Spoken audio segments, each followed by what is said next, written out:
Thomas, gardien de phare depuis de nombreuses années, menait une existence tranquille et solitaire au bord de la mer. Ses journées commençaient avant l'aube, quand le monde était encore enveloppé dans l'obscurité et le silence. Le cri des mouettes et le fracas des vagues contre les rochers étaient les seuls sons qui brisaient cette quiétude matinale. Thomas se levait tôt, chaque jour sans exception, pour vérifier le mécanisme du phare, assurant que la lumière, ce guide infaillible pour les marins perdus, fonctionnait parfaitement. La routine de Thomas était méthodique. Après avoir préparé un simple déjeuner composé de pain frais, de fromage et de café noir, il montait les escaliers en colimaçon qui menaient au sommet du phare. À chaque marche, il ressentait le poids des années passées dans ce lieu, mais aussi la familiarité rassurante de chaque pierre, chaque craquement sous ses pieds. Une fois en haut, il inspectait les lentilles et les mécanismes, nettoyait les miroirs pour que rien n'entrave la lumière précieuse. Thomas trouvait du réconfort dans cette routine immuable. Chaque tâche accomplie était un rappel de son rôle essentiel dans ce monde, protéger les marins des périls de la mer.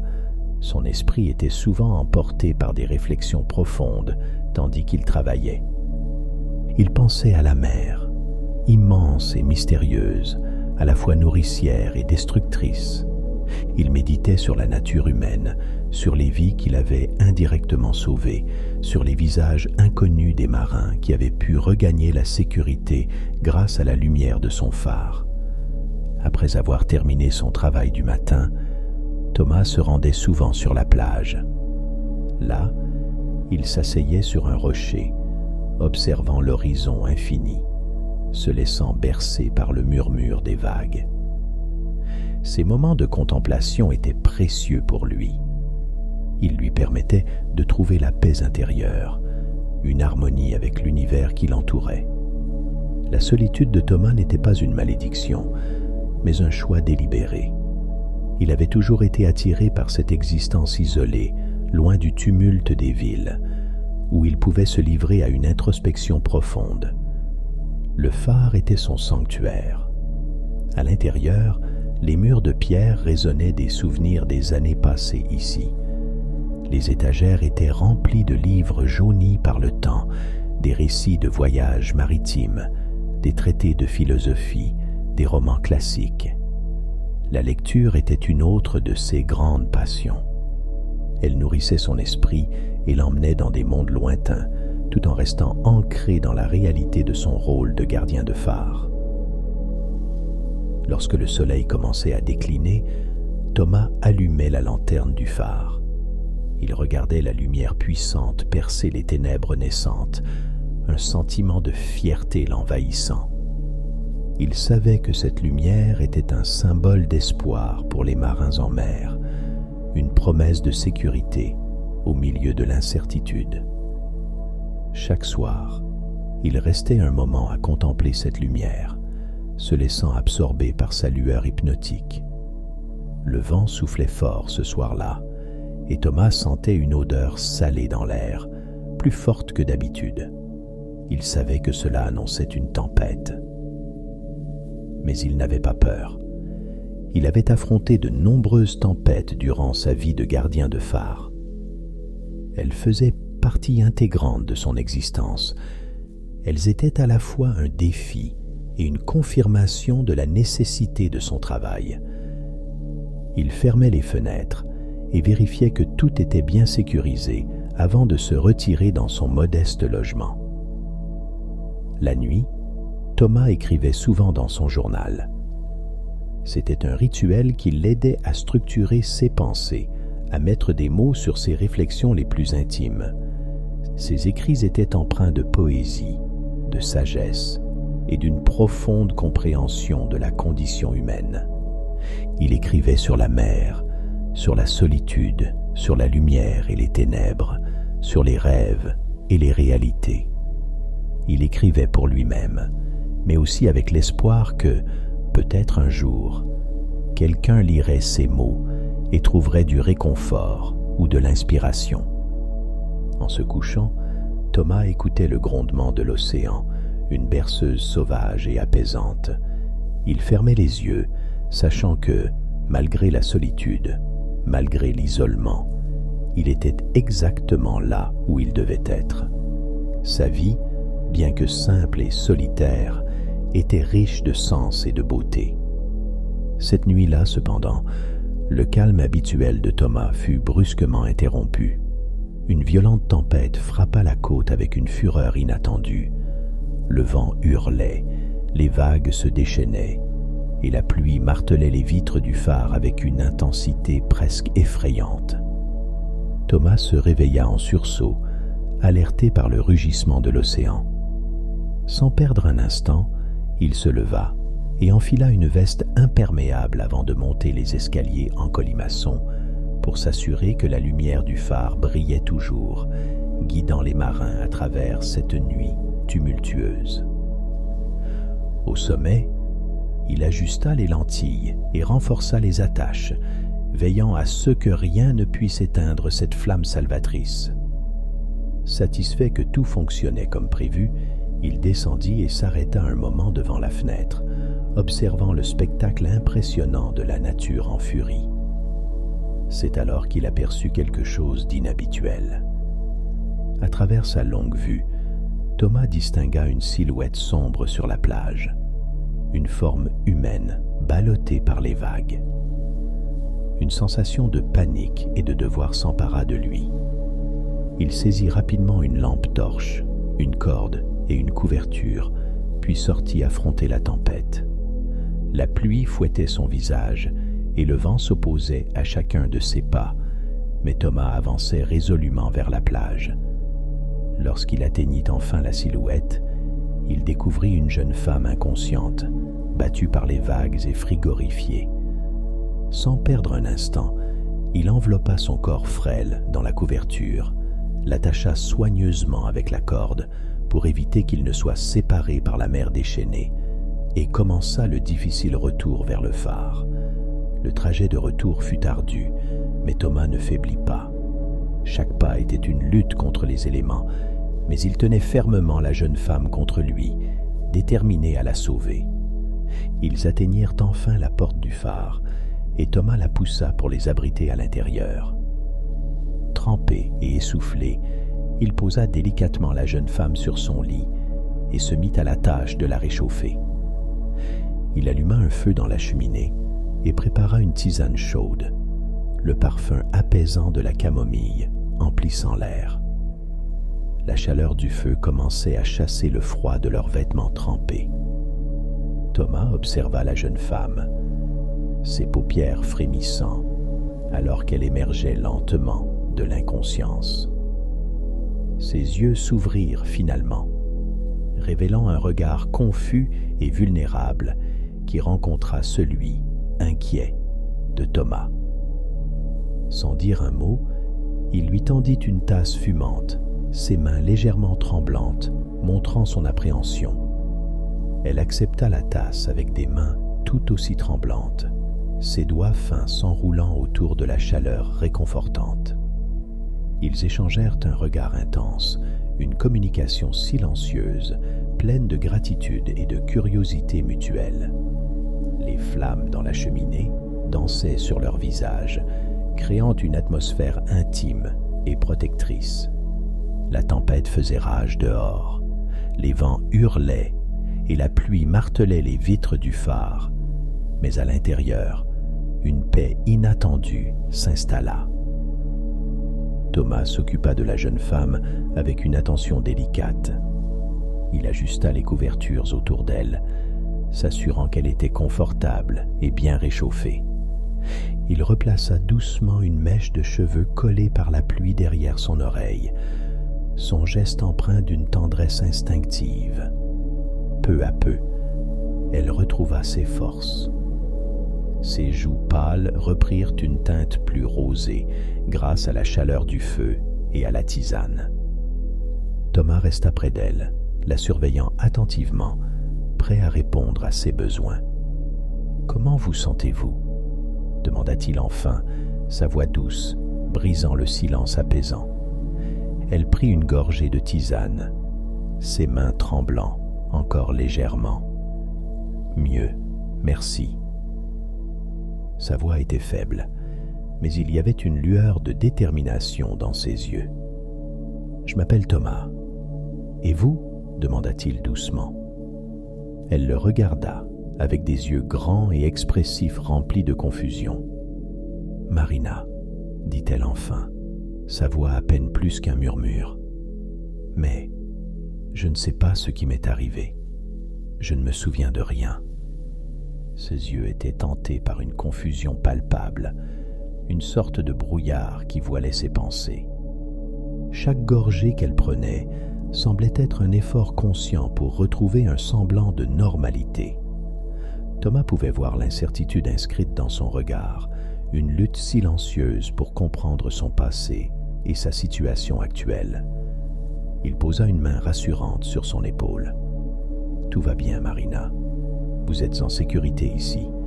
Nous trouverons des réponses ensemble. » Marina hocha lentement la tête, son regard s'adoucissant légèrement. La présence réconfortante de Thomas semblait apaiser ses angoisses. Ils continuèrent à échanger des mots, mais ce furent surtout les gestes et les regards qui tissèrent une première connexion entre eux, une confiance naissante au milieu de la tempête extérieure. Thomas, en l'observant, ressentit une vague de compassion intense. Il percevait en Marina une fragilité qui éveillait en lui un désir profond de protection. Le silence entre eux était rempli de significations non dites. Ils échangèrent des regards qui parlaient, plus que des mots ne pourraient jamais le faire. Les yeux de Marina, même troublés, étaient d'une profondeur océanique, et Thomas s'y plongeait, cherchant à comprendre ce qui la tourmentait. En retour, Marina trouvait dans les yeux de Thomas une ancre, une solidité réconfortante qui lui donnait un sentiment de sécurité. À mesure que la nuit avançait, des sourires timides commencèrent à apparaître sur leur visage. Ces sourires, bien que discrets, étaient des ponts jetés entre deux âmes perdues. Thomas et Marina se rapprochèrent naturellement l'un de l'autre. Leurs mains se touchèrent. Ce contact, bien que simple, enflammait quelque chose en eux. Thomas sentait une chaleur se répandre depuis ses doigts jusque dans son cœur. Marina, de son côté, fermait les yeux un instant, savourant cette sensation nouvelle et réconfortante. Leurs gestes devinrent plus tendres, plus assurés. Thomas passa doucement une mèche de cheveux derrière l'oreille de Marina, un geste intime et protecteur. Elle leva les yeux vers lui, et dans ce moment suspendu, tout semblait possible. L'air était chargé d'une électricité douce, une tension palpable qui les poussait à s'abandonner à leurs sentiments. Attirés irrésistiblement l'un vers l'autre, ils s'embrassèrent sous la lueur éclatante du phare. Ce premier baiser fut une révélation, une ouverture vers un monde de tendresse et de passion qu'ils n'avaient jamais exploré. Les lèvres de Thomas sur celles de Marina étaient douces et affirmées, et chaque baiser qu'ils échangeaient devenait plus profond et significatif. Les murs semblaient vibrer d'une nouvelle énergie, témoin silencieux de l'amour naissant entre eux. La lueur des flammes de la cheminée dansait sur leurs visages. Ils se rapprochèrent encore, leurs corps trouvant naturellement leur place, l'un contre l'autre. Leurs gestes étaient empreints de douceur et de respect.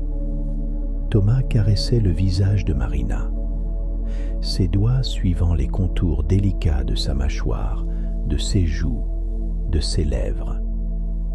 Chaque toucher était une promesse silencieuse, une déclaration d'amour naissant. Marina répondit par des gestes tout aussi tendres, ses mains explorant les traits de Thomas, apprenant à connaître chaque détail de son visage. Ils passèrent la nuit ensemble, découvrant une passion et une tendresse qu'ils n'avaient jamais connues auparavant. Leurs corps se rencontrèrent dans une fusion de désir et d'affection, chaque caresse, chaque baiser étant une promesse de quelque chose de plus grand. La chambre du phare, habituellement austère et simple, devint un sanctuaire d'amour et de découverte. Leurs étreintes étaient à la fois douces et intenses. Ils se laissèrent emporter par la vague de leurs émotions, créant un lien indéfectible dans cette nuit magique. Au petit matin, Thomas se réveilla avec Marina blottie contre lui. Il réalisa alors que sa vie avait pris un tournant inattendu. La solitude qui était autrefois son refuge semblait maintenant pâle en comparaison de la chaleur et de l'amour qu'il avait trouvé avec Marina. La lumière du phare continuait de briller. Mais c'était une nouvelle lumière, celle de l'amour, qui éclairait désormais son cœur. Cependant, une ombre planait sur ce moment de bonheur. Marina commença à ressentir des douleurs inexplicables. Un malaise sourd et persistant s'installa en elle, une sensation de tiraillement qui semblait venir de l'intérieur. Thomas, attentif, remarqua rapidement les signes de son inconfort. « Ça va ?» demanda-t-il doucement, les yeux pleins de sollicitude. « Je ne sais pas » murmura Marina, une main posée sur son abdomen comme pour calmer la douleur. « C'est comme si quelque chose m'appelait, quelque chose de puissant. » Au fil des heures, le malaise de Marina s'intensifia. Une étrange force semblait l'attirer vers l'océan. Thomas, bien qu'inquiet, essaya de comprendre ce qui se passait. Il la soutenait, la réconfortait, mais il pouvait voir que la mer exerçait sur elle une attraction irrésistible. « Je dois aller dans l'eau », dit-elle finalement, la voix tremblante. Thomas l'accompagna jusqu'à la plage, le cœur lourd d'inquiétude. Il l'observa s'avancer vers les vagues, hésitante au début, puis de plus en plus déterminée. L'eau froide entourait ses pieds, puis ses chevilles. À mesure qu'elle avançait, une transformation commença. Les jambes de Marina se métamorphosèrent lentement en une magnifique queue de sirène, couverte d'écailles scintillantes. Ses yeux, autrefois pleins de confusion, s'éclairèrent soudain d'une compréhension nouvelle. En entrant plus profondément dans l'océan, elle retrouva progressivement sa véritable forme et une partie de sa mémoire. Thomas, resté sur le rivage, regardait cette métamorphose avec une stupeur mêlée d'émerveillement et de peur. Marina se tourna vers lui, le regard empli de tristesse et de révélation. Ses mouvements devinrent plus gracieux et naturels dans l'eau, comme si elle retrouvait son élément. Elle tenta de revenir vers le rivage, mais chaque tentative semblait plus douloureuse que la précédente. « Marina » murmura Thomas, réalisant la vérité déchirante.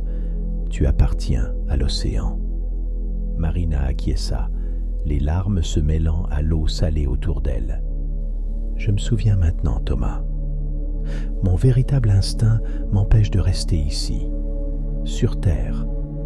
Je ne peux vivre que dans l'océan. » Ces mots frappèrent Thomas de plein fouet.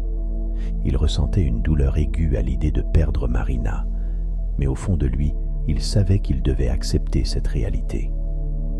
Avec une compréhension et un amour immense, il s'avança dans l'eau pour se rapprocher d'elle, ses pieds s'enfonçant dans le sable mouillé. « Marina, je t'aime, peu importe qui tu es ou d'où tu viens, » dit-il en lui prenant la main. Marina serra sa main avec force, les yeux brillants de larmes et de gratitude. « Thomas, je t'aime aussi. Mais notre amour devra trouver un moyen de survivre à cette distance. Je ne peux pas rester ici, et tu ne peux pas me suivre là où je vais. » Ils se serrèrent l'un contre l'autre, le cœur lourd de la réalité qui les frappait. La mer, témoin de leur adieu, les entourait de son murmure éternel. Thomas savait qu'il devait la laisser partir, mais il n'abandonnerait jamais son amour pour elle. Marina plongea alors dans les profondeurs, disparaissant sous les vagues. Thomas resta immobile, les yeux fixés sur l'endroit où elle avait disparu, le cœur empli d'une douleur sourde. Il retourna lentement au phare, chaque pas lourd de la perte qu'il venait de subir. Les jours suivants, Thomas se sentit vide et désemparé.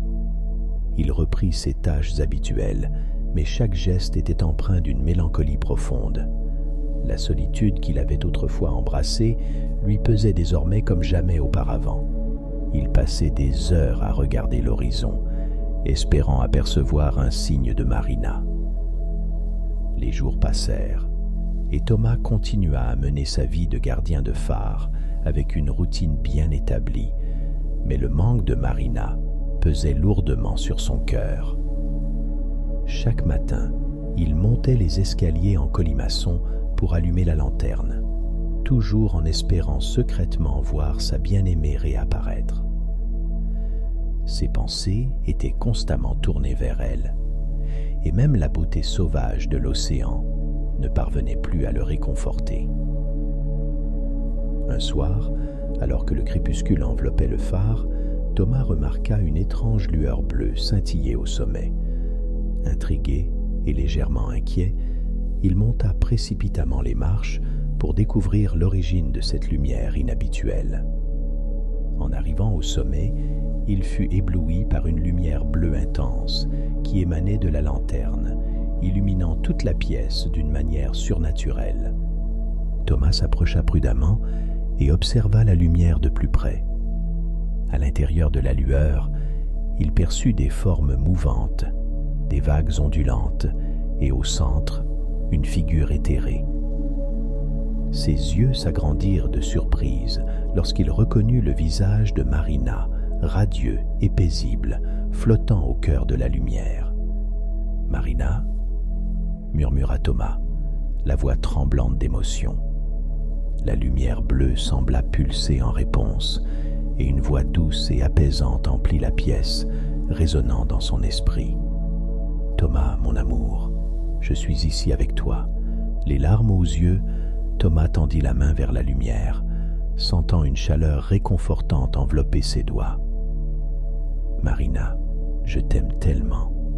Je pensais t'avoir perdue à jamais. » « Notre amour est plus fort que la distance et le temps, » répondit Marina. « Grâce à cette lumière, je peux être à tes côtés, et nous pouvons guider les âmes perdues en mer ensemble. » Thomas ressentit une vague de paix et de joie l'envahir. Il savait désormais que Marina était toujours avec lui, non seulement dans son cœur, mais aussi dans cette lumière protectrice. Le phare, avec sa lumière bleue, devint un symbole de leur amour éternel, une lueur d'espoir pour tous les marins qui naviguaient dans ces eaux tumultueuses. La nouvelle de la lumière bleue du phare se répandit rapidement parmi les marins. Les histoires de cette lueur mystique qui guidait les navires en sécurité devinrent légendaires. Les marins racontaient comment, dans les nuits les plus sombres et les tempêtes les plus violentes, la lumière bleue du phare de Thomas, devenue plus puissante et plus perçante, pénétrait les ténèbres, leur montrant le chemin du retour. Thomas trouva ainsi un nouveau sens dans son travail. Chaque soir, lorsqu'il allumait la lanterne et voyait la lumière bleue briller, il ressentait la présence de Marina à ses côtés. Il continua à écrire dans son journal ses réflexions désormais imprégnées de l'amour et de la lumière de Marina. Ces écrits devinrent des témoignages de leur amour transcendant, une source d'inspiration pour tous ceux qui les lisaient. Les années passèrent, et Thomas devint un vieil homme. Mais son amour pour Marina resta aussi fort qu'au premier jour. La lumière bleue continua de briller, inaltérable et puissante, guidant les marins et rappelant à tous la puissance de l'amour véritable.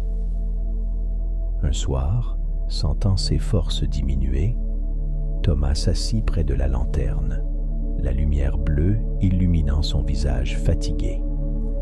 Il ferma les yeux, un sourire serein aux lèvres. Depuis, la lueur du phare semblait vibrer d'une nouvelle teinte. Certains marins prétendaient que certains soirs, la lumière du phare brillait d'une teinte rouge orangée, comme pour refléter l'étreinte fusionnelle et passionnée entre deux âmes.